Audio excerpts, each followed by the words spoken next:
खानापूर मतदारसंघात वंचितचा उमेदवार जाहीर। कधी नव्हतं घडलं ते घडलंय हो,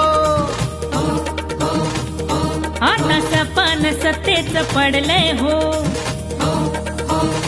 आज वंचितच्या वतीने राज्यातील 11 उमेदवार जाहीर करण्यात आले।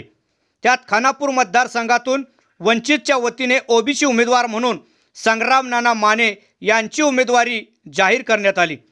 खानापूर मतदारसंघात विरोधक महायुती व महाविकास आघाडीच्या वतीने उमेदवार ठरण्या अगोदरच वंचितने आपला उमेदवार जाहीर करून सर्वांना आश्चर्याचा धक्का दिला। वंचित वंचित बहुजन आघाडी आली, वंचित वंचित वंचित वंचित वंचित आघाडी आली, वंचित। या मतदारसंघामध्ये वंचितला मानणारा मतदार हा अधिक आहे।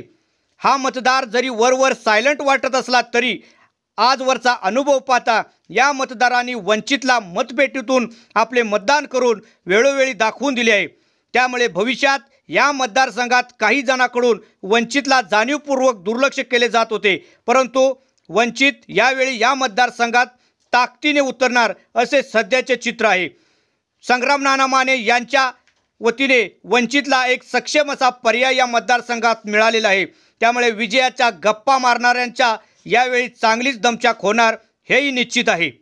ओबीसीचं चांग भाल, वाजे बंडाचा धनगरी ढोल,